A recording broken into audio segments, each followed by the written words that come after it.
Bonjour à tous les amis, très heureux de vous retrouver pour ce nouveau tournoi des défenseurs après la victoire de Lev Yashin pour les gardiens, de Roberto Carlos et de Dani Alves pour les latéraux.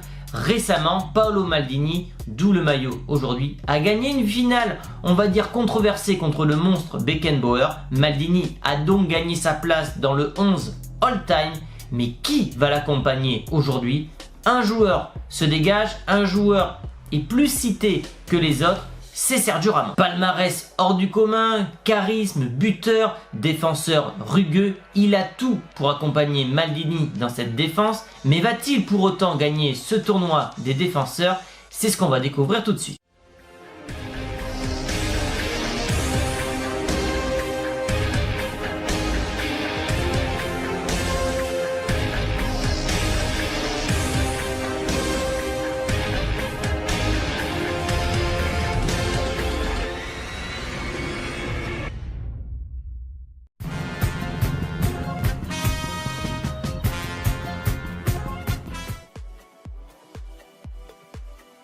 Et on commence les amis avec les huitièmes de finale.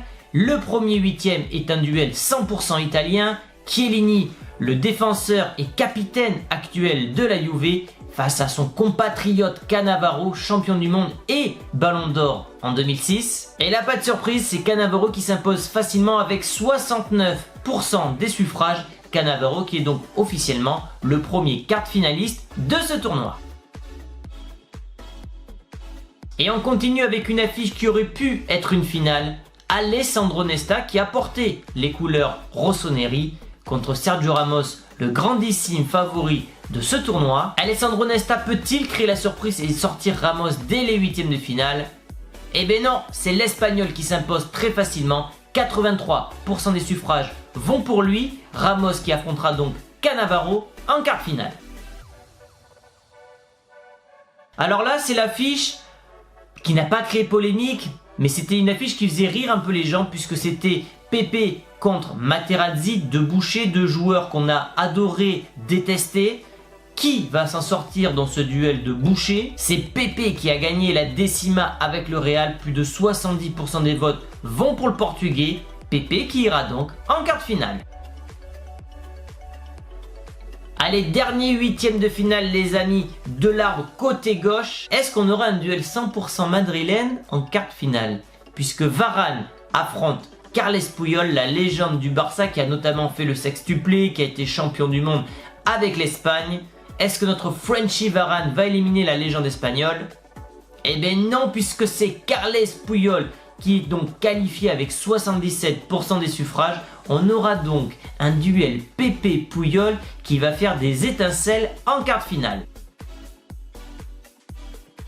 On change de côté, on passe du côté droit de l'arbre avec une affiche incroyable. Van Dijk, lui aussi considéré comme l'un des favoris au tournoi, beaucoup de hype autour de ce joueur contre Rio Ferdinand qui a fait les beaux jours de United dans les années 2000. Est-ce que Van Dijk ne serait pas en danger face à un certain Rio Ferdinand, joueur ultra complet à son époque qui a gagné la Champions League avec United et de nombreux titres en Première Ligue? Eh ben oui, Van Dijk éliminé dès le premier tour, éliminé par Rio Ferdinand. L'anglais s'impose facilement, 61% des suffrages vont pour l'anglais. Van Dijk, qui était considéré comme l'un des favoris de ce tournoi, est éliminé dès le premier tour. Et là, est-ce qu'on pourrait pas avoir en quart de finale l'affiche Vidic contre Ferdinand, la paire de centraux de United qui a gagné la Champions League? Le Serbe Vidic, favori de ce duel, affronte Bonucci, l'Italien, qui est l'un des rares Italiens à avoir fait les trois clubs majeurs en Italie, que sont l'Inter, le Milan et la Juve. Séisme les amis, Vidic éliminé dès les huitièmes, ça a été un tremblement de terre quand j'ai vu ça dans les sondages.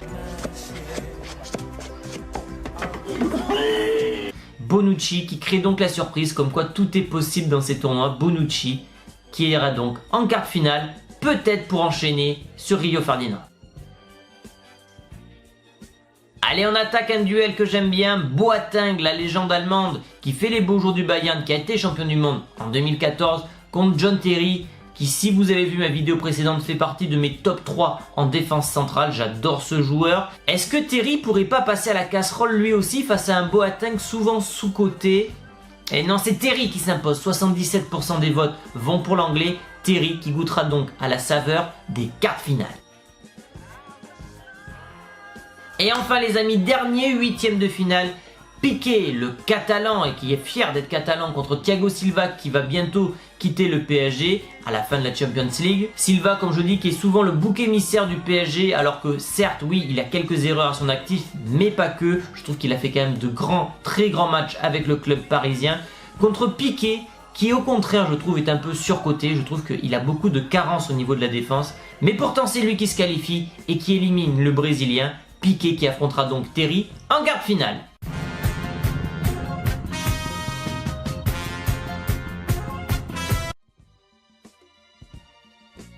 Cannavaro Ramos, la première affiche de ces quarts de finale. Affiche très alléchante, Ramos qui au passage n'a pas un tableau facile, Nesta, Cannavaro en quart, ça paraît compliqué. Est-ce que l'Espagnol va assumer ce statut de favori contre l'un des 3 défenseurs de l'histoire qui a gagné ce fameux ballon d'or? Ramos ira donc en demi-finale, qualifié facilement, 83% des gens ont voté pour lui. Ramos, premier demi-finaliste de ce tournoi. Pepe Puyol, 2 défenseurs bouchés, 2 défenseurs très rugueux, 2 défenseurs très fiers de leur couleur. Pepe côté Real, Puyol côté Barça, encore un classico. Et encore une fois, c'est Puyol qui se qualifie facilement. Puyol qui va donc affronter Sergio Ramos pour une affiche incroyable en demi-finale. Première demi-finale qui sera donc 100% espagnole. Sergio Ramos contre Carles Puyol. On file du côté droit de l'arbre, Ferdinand Bonucci. Est-ce que Bonucci, après s'être tapé Vidic, va éliminer Rio Ferdinand, l'un des favoris de ce tournoi également? Ou au contraire, est-ce que Ferdinand va venger son ancien coéquipier? C'est cette solution les amis. Rio Ferdinand s'impose à 81% et évite donc un deuxième scandale, Bonucci éliminé après avoir quand même bien réussi son tournoi en éliminant Vidic. Et là on a eu le sondage le plus serré du tournoi. Piqué, donc défenseur actuel et légende du Barça, contre John Terry qui a gagné la Champions League avec Chelsea, 5 premières ligues, l'un des plus grands joueurs de l'histoire des Blues. Le sondage était à 50-50, 50-50 comme on dit.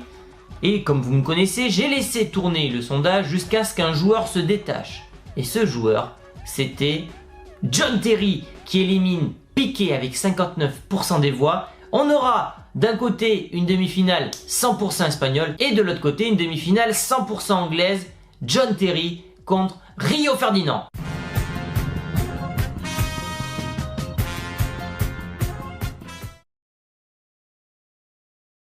Je rappelle les 4 demi-finalistes de ce tournoi.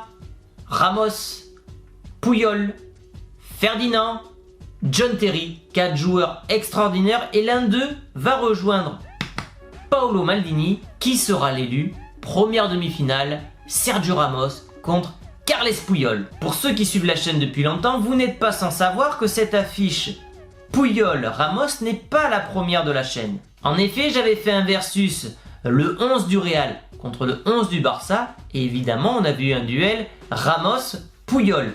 À l'époque, Ramos en était sorti vainqueur. Est-ce que Puyol va prendre sa revanche cette fois-ci? Eh bien non, puisque c'est une nouvelle fois Ramos qui s'impose contre le Catalan. Ramos qui est le premier finaliste de ce tournoi et qui élimine Puyol avec 67% des voix. Un parcours incroyable pour le Madrilène. Nesta, Cannavaro, Puyol. Sergio Ramos est-il injouable dans ce tournoi? C'est ce qu'on va découvrir d'ici quelques minutes.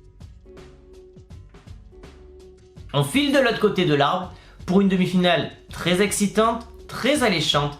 2 défenseurs qui font partie de mon top 3. John Terry contre Rio Ferdinand. Qui va rejoindre Sergio Ramos en finale?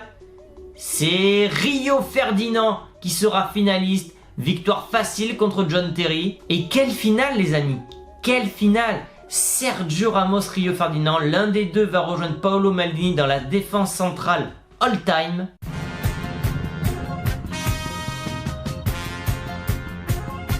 Je vous ai parlé du parcours de Ramos, mais Ferdinand n'a rien à envier à l'Espagnol. Il a éliminé Van Dijk, qui était considéré comme peut-être le deuxième favori de ce tournoi vu la hype autour de lui. Il élimine Bonucci, un cadre de la Juventus et de la Squadra Azzurra depuis des années. Et enfin, il élimine en demi-finale, plus que facilement avec quasiment 80% des voix, John Terry, considéré comme l'un des meilleurs défenseurs de l'histoire de la Première Ligue. Alors oui, pour moi, Rio Ferdinand a toutes ses chances contre Sergio Ramos. Mais qui va gagner? Mesdames, messieurs, le 5e joueur qui va intégrer le meilleur 11 de l'histoire est Sergio Ramos, qui s'impose facilement dans ce duel, qui aura fait un tournoi parfait et qui rejoint donc Roberto Carlos, Dani Alves et Paolo Maldini. La défense centrale all-time est donc composée officiellement, mesdames, messieurs, de Paolo Maldini et de Sergio Ramos. Voilà les amis pour cette vidéo. Si vous aimez les tournois comme ça, je veux un maximum de pouces bleus. Abonnez-vous pour ne pas louper les prochains tournois et citez-moi dans les commentaires vos 5 meilleurs numéro 6 de l'histoire. Vous l'aurez donc compris, le prochain tournoi sera le meilleur numéro 6 de l'histoire puisque l'équipe sera composée d'un 4-3-3 avec point de basse numéro 6, 2 milieux centres, 2 ailiers et enfin un numéro 9. Merci à tous ceux qui ont suivi la vidéo jusqu'au bout et je vous dis donc à très bientôt les amis pour une nouvelle vidéo. Ciao!